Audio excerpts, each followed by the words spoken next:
You're listening to hashtag No Filter with Zack Peter. That's me, your naturally platinum blonde pop culture connoisseur. I'm the reality TV junkie, self-improvement addict, and host with only the hottest tea spilled fresh all week long. Those balls have gotten you into trouble, though. Yeah. They picked us because we're horny. Yeah, right. And that's your chronic state. 24/7. My life has changed so much that it's almost like a completely different life. From the latest news on the Real Housewives, I'm so happy to be here and engage with you. deep dives into celebrity legal scandals, and unfiltered convos with your favorite stars, I've got you covered. And yes, I always keep receipts. Welcome on in, everybody. Welcome on in. Welcome on in. Welcome on in. What's going on? It's my effing birthday. It's my birthday week. I'm turning 30, the big 30 this Thursday, and I'm excited to celebrate with you guys at the Bourbon Room in Hollywood for a very special live taping of the No Filter with Zack Peter podcast. Jolene Lunzer, who's a very funny comedian and a good friend of mine, is opening the show. And then we're doing a Tea Spillers panel with Evan Reel from Page Six, Jeff Epstein from the Manic Podcast, and Steven from Faces by Bravo. The four of us will be on stage spilling some insider tea about the stars that we know and the stars that you love or love to hate. So get ready for that. And then we will close the show with an unfiltered one-on-one interview on stage at the Bourbon Room with Lala Kent. It's going to be June 15th. Show begins at 8 p.m. Pacific time. If you are unable to make it or you're not in LA, that's okay. We did just add a few more GA tickets, so you can still come to the show. Just added a few more that you can get at nofilterlive.com. That's nofilterlive.com.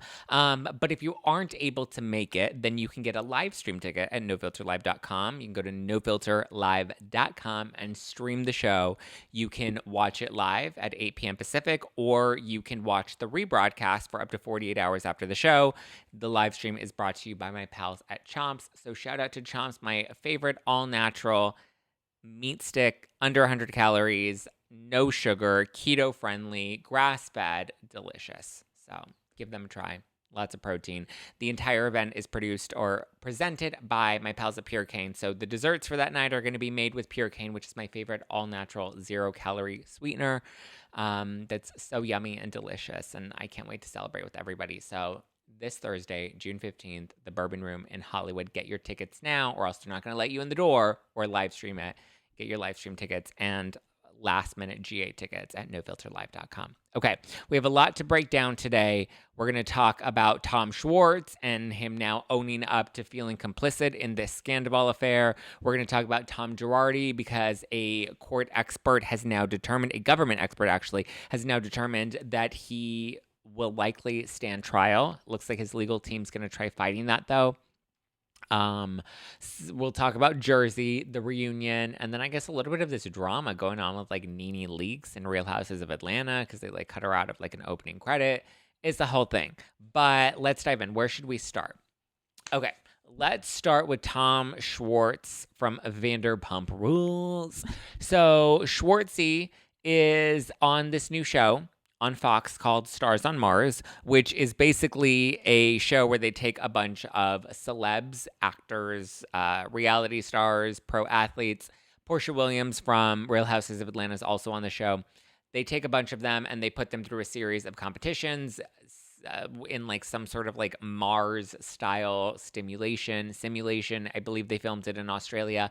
And so Schwartz has now opened up about Scandoval. He also just was caught by TMZ a few days ago, outside of Schwartz and Sandy's, and the TMZ guy came up to him and he's like, "Hey Tom, what's going on? Can we talk about Scandoval? And if you're taking a break from him?" And he's like, "I don't want to talk right now.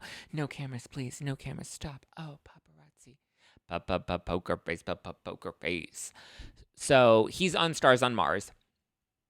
It's interesting because he's on Stars on Mars and he's going to be on the new season of Winter House. So he's doing okay. Schwartz and Sandy seems to be doing fine now. So Schwartz seems to be, everyone's capitalizing off the scandal as they should. Good for them. I know Sheen was like, "Why wouldn't I capitalize off of this? My podcast has gotten over 1 million downloads this month alone." And Lala's like, "You're damn right. I'm going to milk every second." Like, why are we not all milking the scandal? We all are milking the scandal. Ariana's getting all her deals. She was on the Glamour magazine. She was, getting all this. I loved her battery commercial for Duracell. It's just, let everybody collect their paycheck because it's not going to last forever.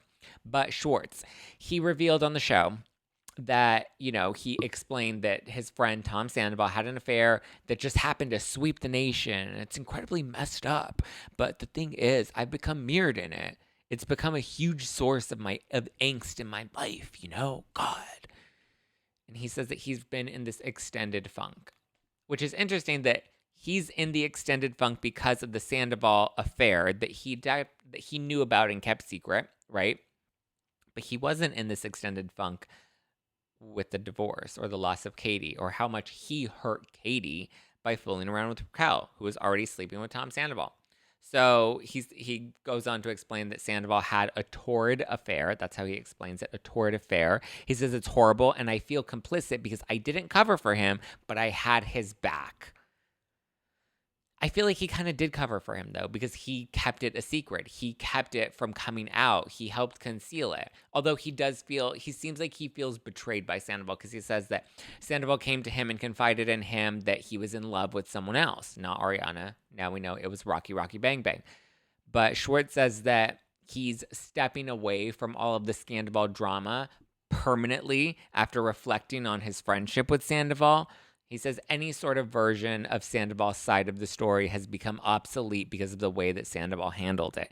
He said ultimately that's his life, meaning Sandoval. That's Sandoval's life, and it's his life to ruin it or whatever. He says, I'm not the one that had the affair. I'm not him. It's just so strange that I've been absolutely mirrored in this. Which I get, right? But I also feel like he's like... I do think he's complicit. I'm curious what you guys think. If you think he's complicit in this or not. I happen to think he is complicit because he had an opportunity to push Tom Schwartz had an opportunity to push Tom Sandoval to do the right thing and to open up and to come clean. Or to break things off with Raquel. Like the fact that Schwartz heard about the hookup last summer and he was willing to conceal that. And then he found out about the full affair in January and he continued to conceal that. Even if he was like encouraging Tom Sandoval to do the right thing, like Schwartz still didn't, like, you don't, like, yes, you want your friends to have loyalty to you and to have your back, but you also want your friends to make you be a better person, not to cover up for your bad behavior. They're not 22 anymore, the stakes are higher. Now I think Schwartz is entangled in all of this because of how he handled it. It seems like he's like, oh, Sandoval did this and now I'm just being lumped into this with Sandoval. It's like, no, you had an opportunity to set Sandoval straight or to take some distance from Sandoval and help him do the right thing. You chose to stay by his side and continue to enable his bad behavior. That's what happens. You're also guilty by association. Scheana was not associated. Scheana tried to find out if this was an affair. She went to Ariana. She talked to Tom Sandoval.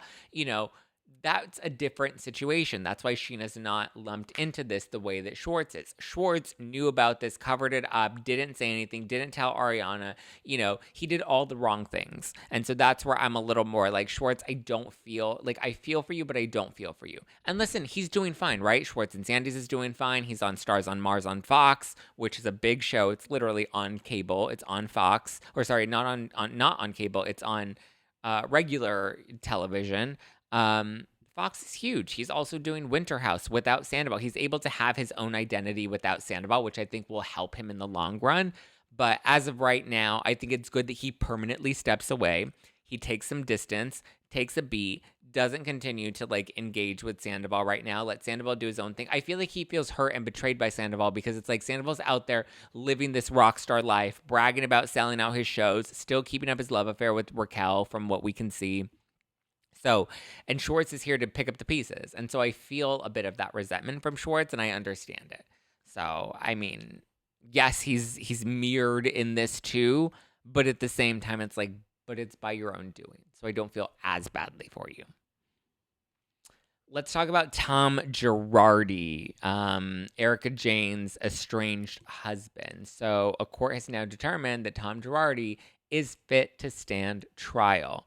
This was reported by the LA Times this week. They claimed that a government expert examined Tom Girardi and determined that he's mentally fit to go before a jury, which means he's going to have to be held accountable for his crimes, which means he could potentially go to prison. I know before it was like, oh, well, they're not going to charge somebody that's they can't charge somebody that's mentally unfit to stand trial. Like, they can't, what are they going to do? Lock him up in the loony bin? Like, there was concern about whether or not he was going to be held accountable. Now it looks like he's actually going to be moving forward. So his legal team has remained adamant that he does have Alzheimer's and he does have dementia. They claim to have had him evaluated. They have a diagnosis, a formal diagnosis for him. Unclear what this specific government expert, what their examination of Tom determined or what it consisted of. I mean, we know what it determined. It determined his competency, but we don't know what they actually did to come to this conclusion because Tom's legal team had parts of it redacted and it was filed under seal. So big chunks of it, since it was redacted, it means that big chunks of it have been blacked out with information that the public does not have access to. Unclear why it was redacted. I would imagine there are certain things his legal team doesn't want out, or possibly certain tests or certain information that he revealed that the legal team doesn't want out or made public. So there are parts of it that are redacted that make it hard to understand what the evaluation was or how this particular expert came to this conclusion. But their findings are pretty much unknown at this point, aside from the fact that whatever it was that they did find, they concluded that Tom is okay to move forward in front of a jury. His legal team is expected to file their own motion regarding his competency later this month. They'll have to lay out, I'm assuming that they're going to lay out their case and provide some sort of like diagnostic findings from their own experts and doctors on Tom's competency, because I assume they're going to try to prove that he really does have Alzheimer's and dementia and that, this isn't just a ruse and that this is real. We'll have to wait and see. As of now, there's a hearing set for August 3rd. Lots of people are coming out claiming that this proves that Erica was in on it and she was trying to deceive us by telling us that Tom was mentally unfit. And I'm just like, listen, from what she's revealed, it appears that Tom does have some sort of cognitive decline that has been documented for a while. I've always been skeptical about the severity of that cognitive decline, though, right? Because like my hesitancy was always the speed at which his cognition started to decline once the allegations came out and it became public what he was doing for so long. And listen, I had on Max Lugavere and Dr. Will Cole on the podcast. We talked a bit about it, and they've both determined that that's not really common for them to see people that progress with Alzheimer's or dementia that rapidly. We also had Daniel Feruzin, who interviewed Tom Girardi just a few months, like I think it was 3 months before the shit hit the fan. I believe he was interviewed in October and everything, came to a head in December. In his October interview, he seemed pretty fine. He seemed a little, Daniel Feruzin, I do have that interview up on the podcast and on YouTube. And, Daniel is very clear that like there were some things that like you could tell there were signs of aging, but not to the degree that we're now hearing. So that's where my skepticism has always come in. It just felt like it developed very quickly as he was immediately ruled incompetent. So I was always a little uncertain of how genuine he and his legal team were being with his diagnosis. It's possible that he does have early signs of Alzheimer's and early signs of dementia, but I don't think that I'm still skeptical of the severity of it, and I don't think that Erica is trying to protect him. I believe she believes that his cognition has progressed to this level, maybe on some level, right? I don't think she has any reason to protect him now. Her life is in shambles because of this man. She's fighting off lawsuits because of this man, and he's hiding in an old folks' home. So I don't think she has any loyalty to him anymore. Maybe there's some sort of trauma bond. Maybe there's some sort of guilt that she has for even leaving him. But listen, she had to phone a friend. She called her friend Wilkes. Was it Jim Wilkes, who lives out in Florida? He's the one that everyone keeps thinking is her boyfriend. He's not her boyfriend. I believe he's married. He has been a longtime friend of theirs, of Tom and Erica's, and he helped Erica leave. He gave her, some money. He helped her move out. He gave her a life raft when the Titanic was going down. And so I think the fact that she had to secretly move out and file for divorce, I don't believe the divorce is a sham. I believe he kept her in the dark for most of their marriage, and for the most part, just in terms of like how he was making the money. I don't believe, listen, a guy that's that older, that's that old school, that's deceiving people and taking that much money or embezzling that much money And the allegations against him, it's 18 million with the charges against him right now. He's being charged in Los Angeles and in Chicago. And right now it's a total of 18 million that they've been able to link that they believe he embezzled. And that's what the trial will ultimately determine, is what his involvement was and what his culpability was. But, I believe that he's trying to fool everybody into believing that his condition is much worse than it actually is. I believe that. I don't believe it's as worse as his legal team wants us to think that it is. I mean, you can tell that there's clearly something going on with him, because he's an old man. He's literally in his 80s. I believe that maybe there are early signs of Alzheimer's. If you look at his physical condition, if you just look at the look in his eyes, I don't believe he's a good enough actor to just put that on.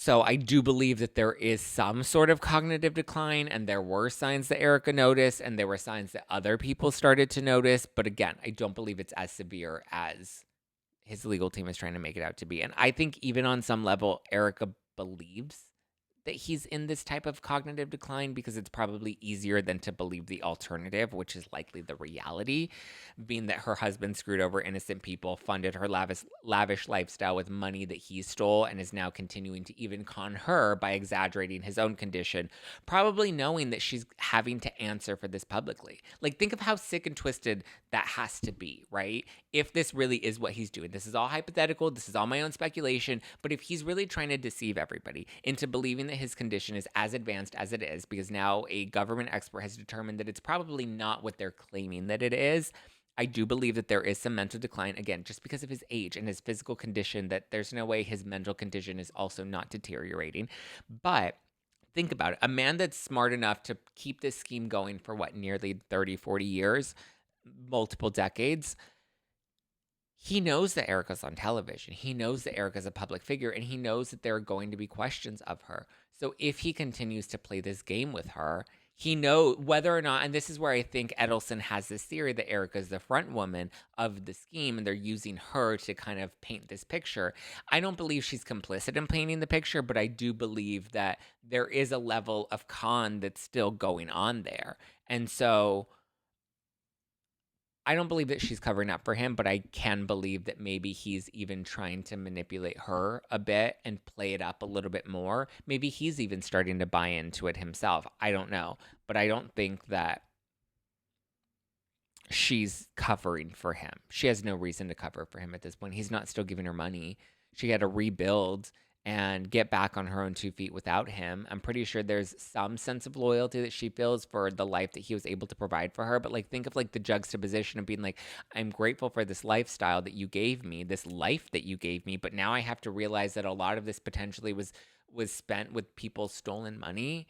It is conflicting internally. And so I think for her, it's easier to believe, okay, I really want to believe that he is in this mental decline and he really is unfit to stand trial, because at least if I believe that and I buy into this, it kind of lessens the reality. It softens the reality and softens the blow of what this potentially is, which is just one big unfortunate situation. I do know that from what we've seen reported so far, it looks like she's working with the trustee to settle the debt that is owed. Obviously, we know that there were a lot of bills that Tom was running.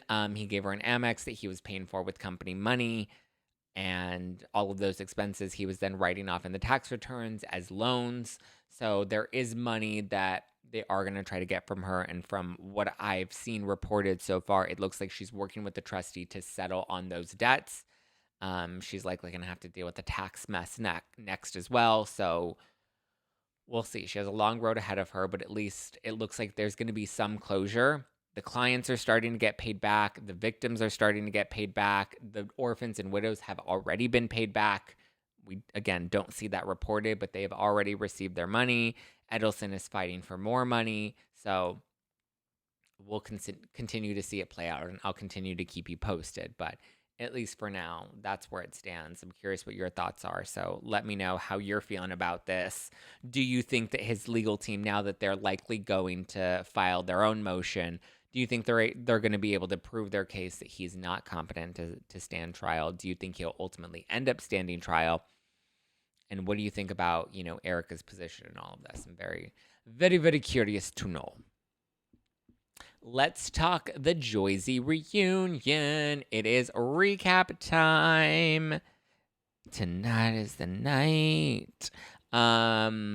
So the Jersey reunion was wild. I know Peacock announced that they're going to have an uncensored extended version. I heard that the extended version, I haven't seen it yet, but I heard that the extended version's only like 3 minutes extended, so it's not like a full extended version. But again, it was like a last minute thing that they did to provide the uncensored version on Peacock and extend it. So I haven't seen what the extended version is. I just saw the regular version last night.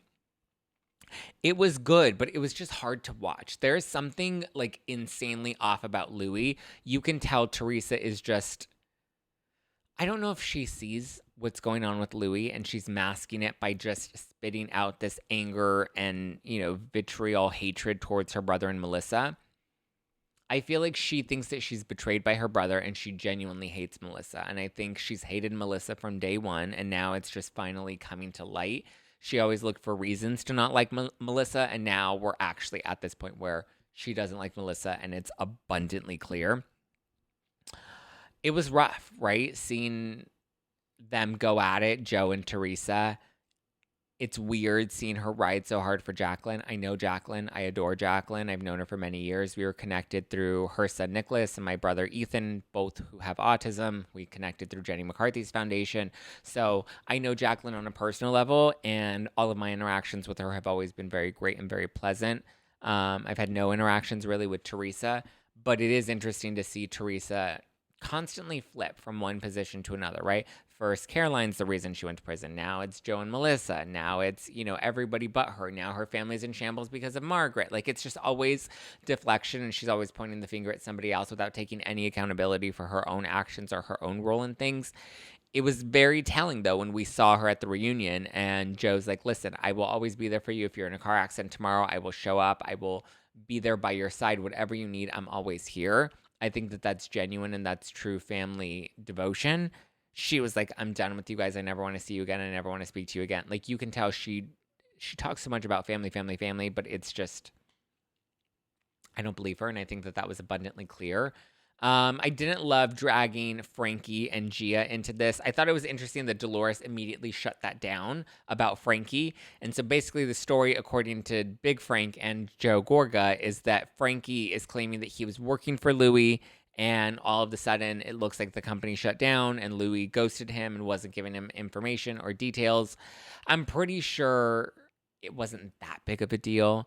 I'm pretty sure it was more minor compared to what Big Frank and Joe are trying to make it out to be, which is probably why Dolores didn't want to get involved. I believe Dolores is also loyal to Teresa, and she wanted to protect Louis, and that's why she didn't want it pushed any further, because it was going to show that Louis had another business that went under. So yeah, that was just kind of dumb and interesting, but Dolores very much didn't want that talked about. But I get it. She doesn't want Frankie to be a center focus of the show and the show drama. She wants to protect her kids. Gia, I think we got clarity in that, right? When after they called Gia, but Andy was backstage with Teresa and Louis, and they were like, oh, this is what Gia actually said. And Andy was like, oh, so it looks like Joe could have misinterpreted it in some way. I do believe that. I believe that Joe possibly misinterpreted what was actually being said about his marriage to Melissa from Gia. Maybe Gia did kind of allude to that, but she was kind of, taking a page out of her mom's book and was mindful of how she was saying that. But I do believe that they would think he would be better off without Melissa. I believe they all think that, and they want him away from Melissa because they just don't like Melissa. And listen, Teresa put that in their heads from a very young age. Remember in the earlier seasons when you have Melania dancing on the pole and she's like, look I'm Melissa. So it's like she was planting these seeds in their heads when they were kids, which I just don't see Joe and Melissa doing to their own kids. I don't see them involving their kids in this family drama at all. They just don't. They don't care to. But we'll see. I think they're done for now. I think Dolores is right. They need some space. They need some time. Louis is creepy. Scares the shit out of me. I'm not even going to lie. The more we see him on TV, the worse it gets. The threats that he was saying, your day is coming. Just wait. He told Margaret, let's play. It's weird. It's creepy. It's dark. When you tell a woman, let's play, Like, these were veiled threats that he was throwing out at the reunion on camera. Like, I just don't see how Bravo brings Teresa back after this if she's associated with him. If he comes with her, I don't see how the show can move. Yes, it is Teresa's show. I agree with all the tree huggers, all the tree stumps. I agree. But at the same time, it's like, but that just was like dark on a whole new level. Not like Kathy Hilton, Lisa Rinna, Beverly Hills dark that everyone's like, oh, so dark. This is dark. This is creepy. It's weird. The way that he speaks to people, the way that he threatens people. I do believe he had them investigated. Why would John Fuda have any reason to lie? Why would, fine, take Joe Gorga out of it, take Frank out of it. But it's like Margaret and Fuda, like, you really think that they're going to lie about this? Obvious, and they all came with their yellow envelopes ready to show their receipts that proved that Louis was actually doing this. And listen, they had phone records of Louis' phone number calling Margaret's son at work. And he's like, yeah, that's my phone. Oh, I guess somebody used my phone number to hack and do this. It's like the phone record would show how long the phone call was. That's not just a hack. So to me, it's strange, bizarre. We need to be done with Louis. Louis and Teresa will lose because of Louis. Louis will be Teresa's downfall.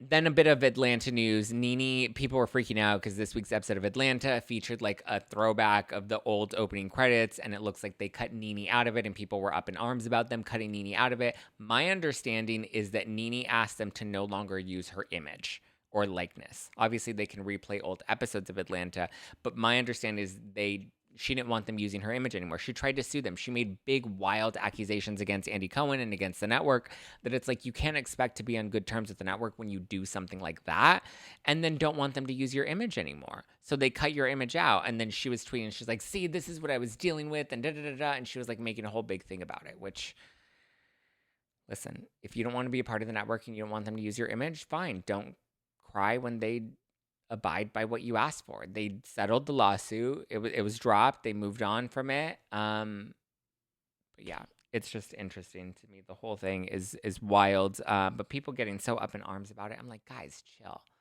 This is literally what she wanted. And she wants the sympathy because she's still angry and bitter that she got fired from the show. It is what it is. They did it to Nene. They did it to Vicky. And now I think they're going to do it to Teresa. Sorry, not sorry. All right, guys, I love you. I appreciate you. You can always keep up with me at Just Plain Zack all over the internet. Follow the podcast at No Filter with Zack. Catch my recaps on Spotify with The Ringer. Every Thursdays, I do Kardashians recaps, and then I also do Real Housewives of Orange County recaps on The Ringer's Morally Corrupt podcast with Rachel Lindsay on Fridays. So you can catch me every Thursday and Friday on The Ringer Reality TV podcast. Doing some fun recaps for you there. I love you guys. I appreciate you guys. I hope you have a wonderful, wonderful day. Wonderful, wonderful weekend. I'm excited to celebrate my birthday this Thursday. So if you're celebrating with me, get your tickets now. We have a few GA tickets that we just added at nofilterlive.com, or we have our live stream tickets that you can get at nofilterlive.com as well. And then I have a New York show coming up with the Brav Bros and some very special guests that I'll be announcing hopefully by next week, if not the week after. Very soon I'll be announcing that. July 26th at City Winery NYC. So East Coasters, July 26th, mark your calendar. You can get those tickets now at nofilterlive.com. Those are selling really fast. So I suggest you jump on that ASAP.